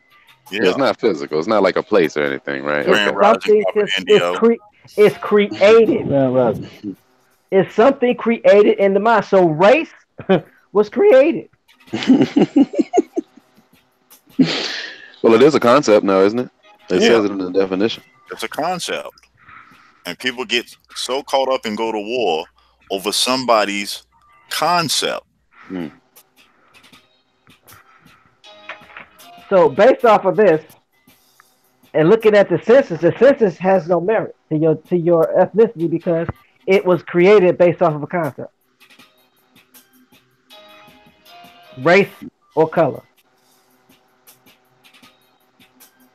not nationality or ethnicity. They had to create race. Because if they did it after your nationality, how could they ever hide our identity?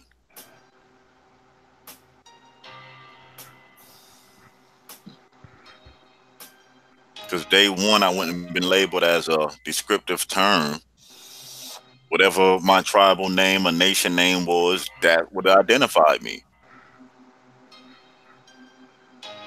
But then by keeping it as is, we wouldn't be in the conundrum that we in now.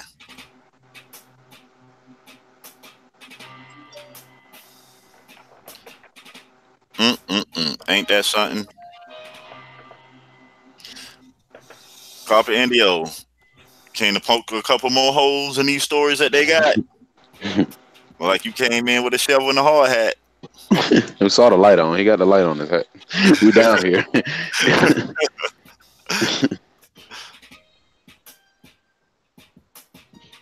Hey, you must be on mute. Yeah, but man, No, man, no oh about that. man. I'm sitting there. No about that. I'm sitting there talking on mute. Grand Rising, y'all. Grand Rising Grand over Rising Copper.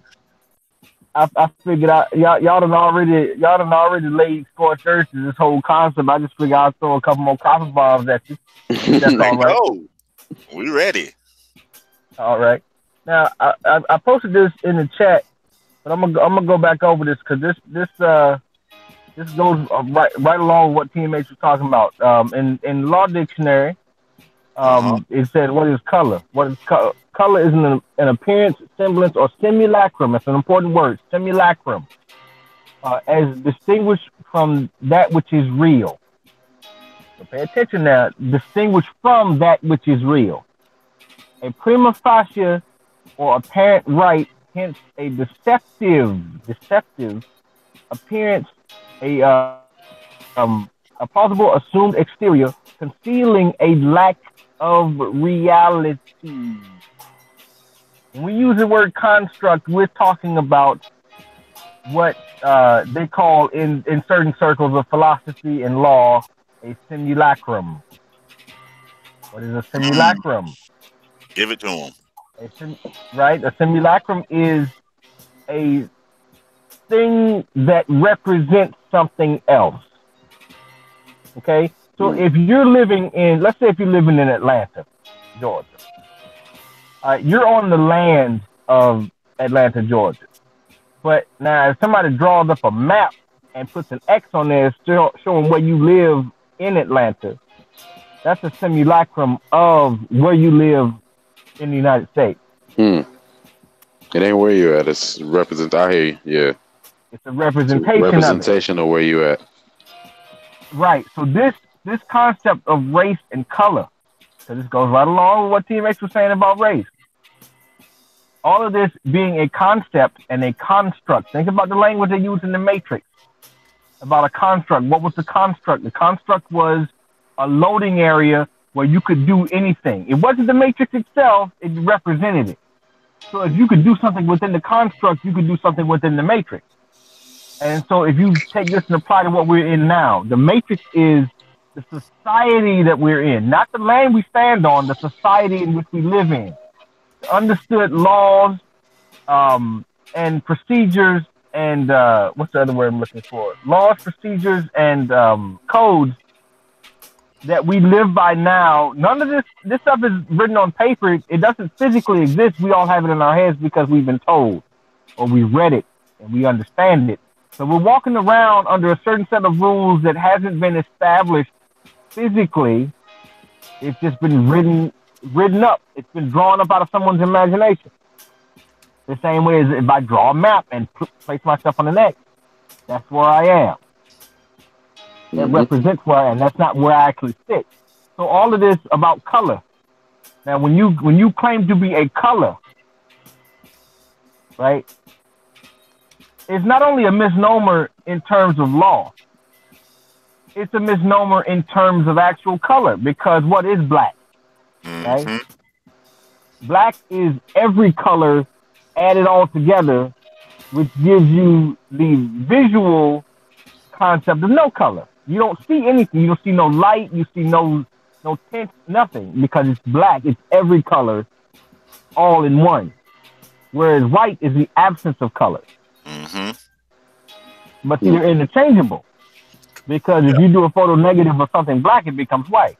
Yep, both void So of you color. see how that, right? So you see how the two separate poles, but they can be interchangeable. Yes.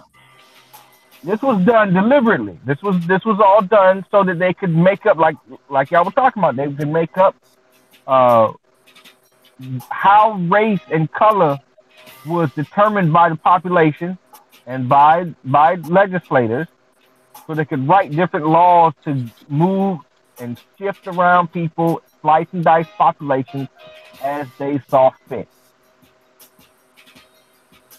We got a request, Copper, for you to back it up one time real quick, but a little slower. Okay. If you can. All right.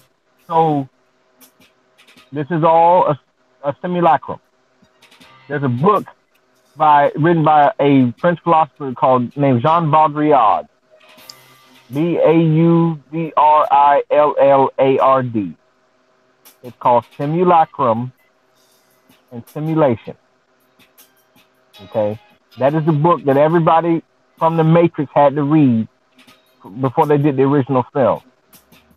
This ties into that because I know we use that reference a lot, but this ties into that because this definition that I've read from the law dictionary calls color what a lot of our people identify as a simulacrum. It is not real. It's a representation of what's real, but it's a representation that's just used purely for social political purposes. Okay, so with that said, now the same as with race, this was how they were allowed to slice and dice our population as they saw fit. They could write new laws. They could change the history books. They could change the story of how all of this happened. This is what happened. How all of this went down, so that now we end up being from somewhere else. That was the plan the whole time, was to send us somewhere. If they could, those of us they couldn't kill, they wanted to send us somewhere else. So they didn't have to deal with us. And if they could convince us that we were from this other place, they didn't have to worry about it. And so they looked at phenotypes. Pay attention to what TMH was saying. They looked at phenotypes, and they grouped us all by phenotypes, by skin tone. And they said, well, the closest to you people are people that we see in West Africa, so we're just going to send you there and pretend that you came from there, or you came from Australia or somewhere. Okay? But I'm not sure how much y'all wanted me to go back through that, what I was just saying about the simulation and stuff. But in the end, that's what all of this is. It's a construct, like in the Matrix. You know, the construct isn't the Matrix, but it represents the Matrix. So if you do something in that construct, it's almost as if you're doing it in the Matrix. So, boom, bang, connect.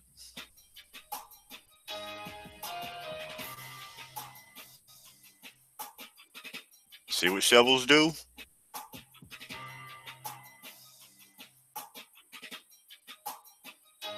So I thought that was. Go ahead, Okay, cover in there. but My but bad. see, Go ahead. No, go ahead, bro. You good? You good? Go ahead. Keep going. oh no, I was just gonna say because I saw what you were reading about race and putting the two together. I said, oh, this goes with that perfectly, and that's why they use race and color interchangeably because those concepts are so similar.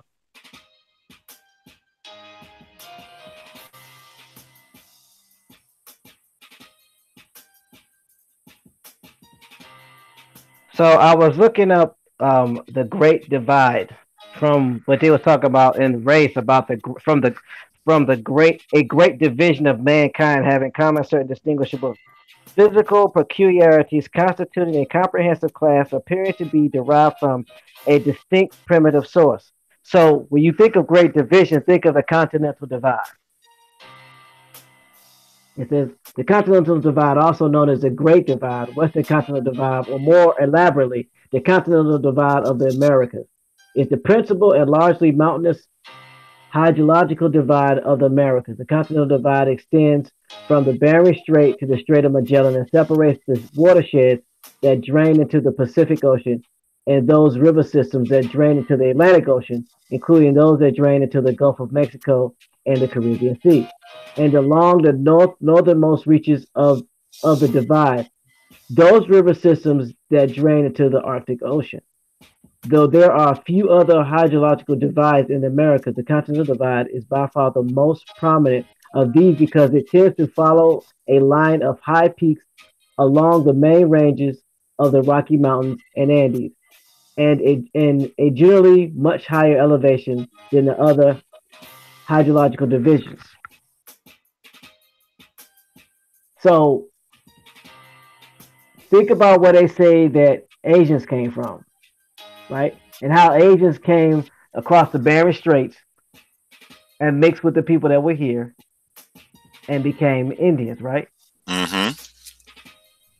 So the Great Divide has something to do with that. The Great Division, how they categorize us and breaking us up into races based off of this continental divide. But then they take it back further and they include, Pangea. So that's what I believe and and assume that they are referring to when they say the great division of mankind.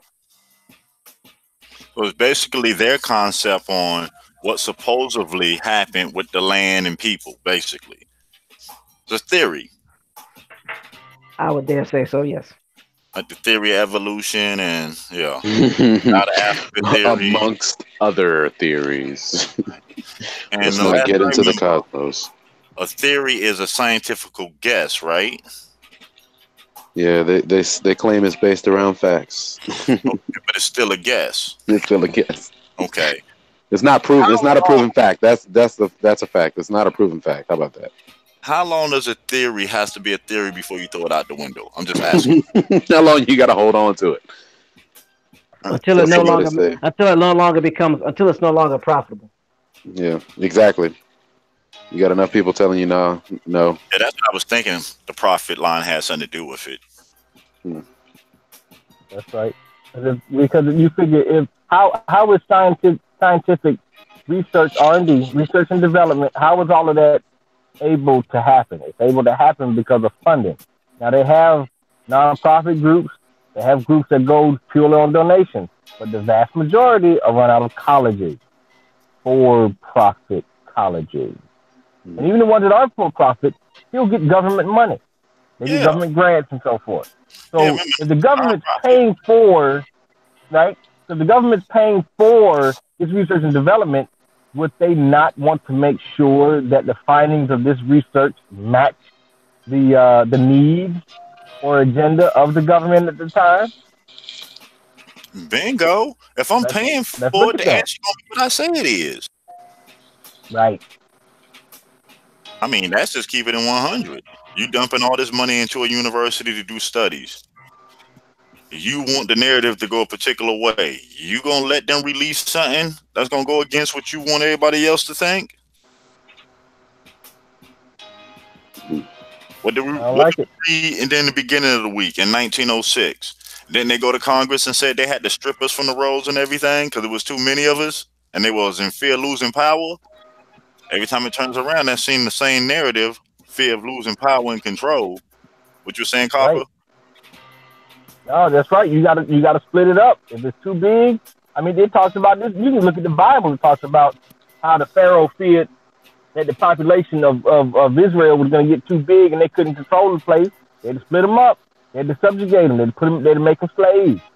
I mean, look at this narrative you're getting. Look at the language they're using. We know that by and large, the vast majority of our people worked at some point early enough as indentured, right?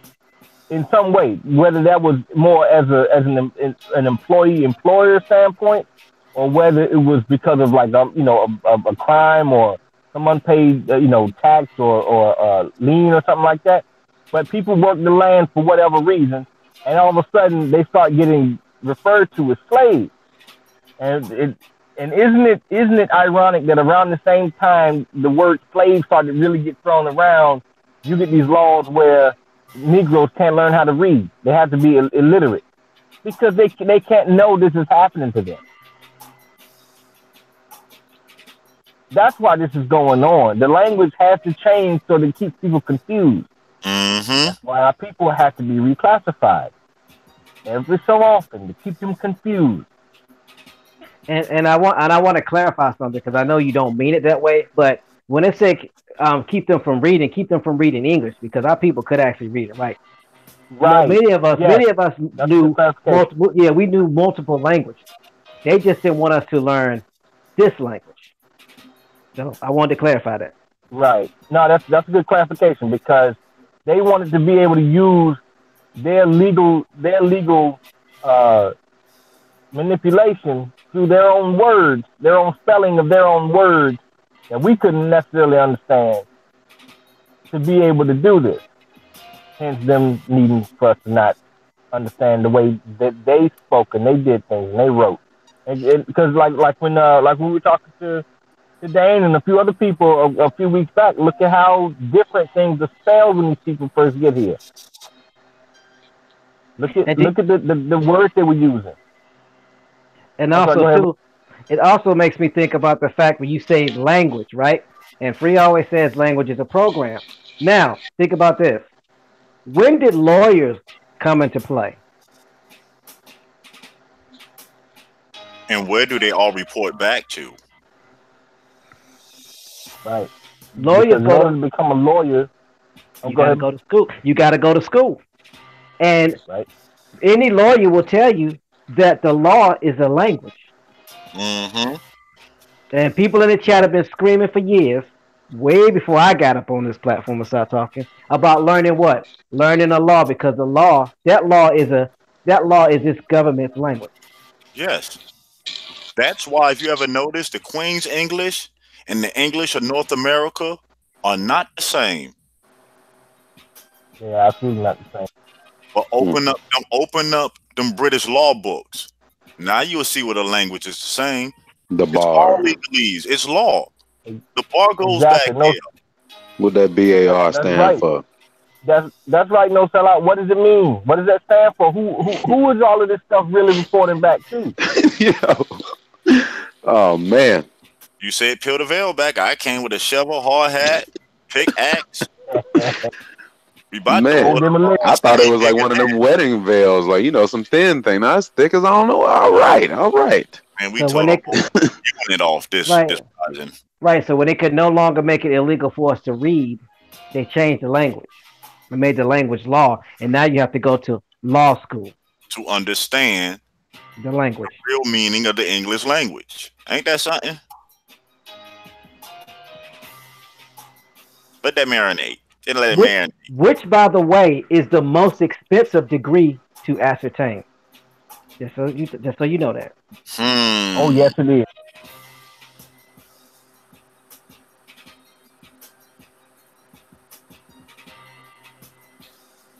Because any mechanism they're using to hide what's really going on is going to be at a huge cost. Look at how much some of these books we've been talking about. We have e-versions of these books for the most part, but look at how much some of the hard copies of these books actually cost with all of these secrets about what they were really doing and what they were really calling us and what was really going on, what we were doing, right? How industrious our people really were. All these books that hide these secrets that are not part of the Library of Congress, it's going to cost you a paycheck or better to get some of these books. And I thought they wanted us to read, right? I thought they wanted us to read, so why are these books so expensive? Because they don't want you to have them. Because once you have them and you make them public and you start showing people what's in them, now we got a problem.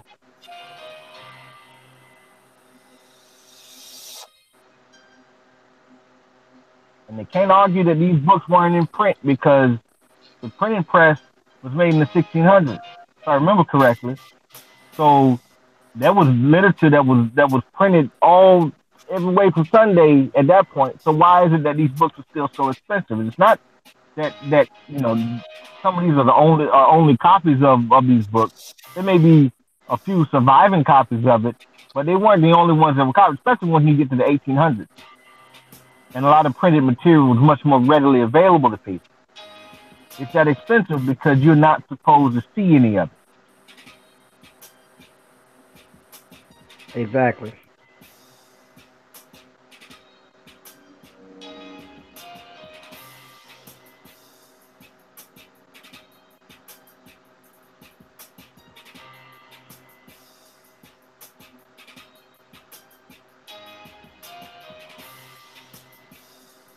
LJ Free said the truth is priceless.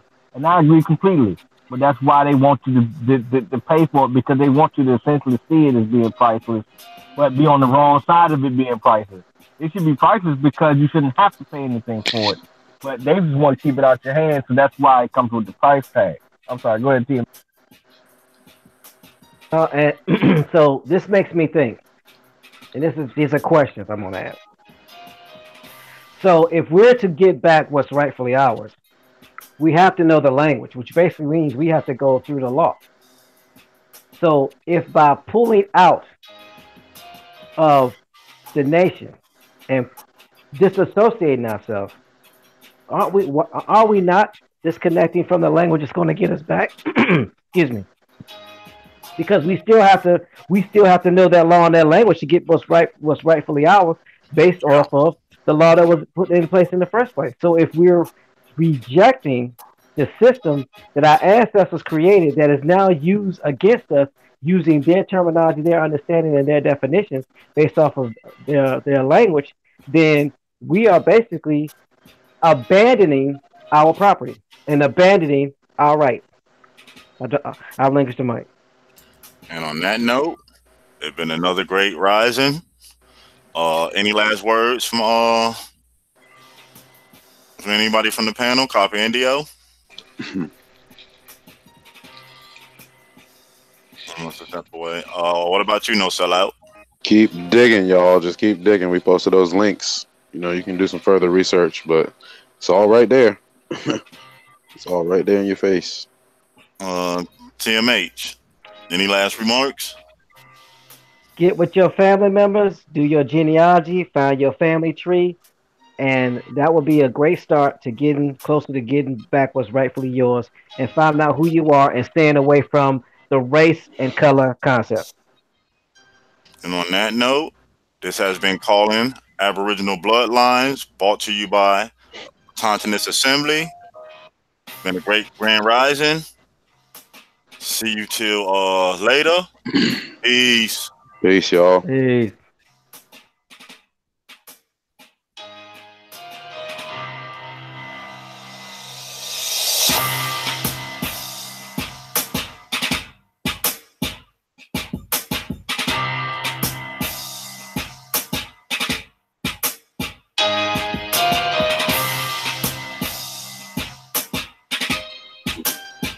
Let it go.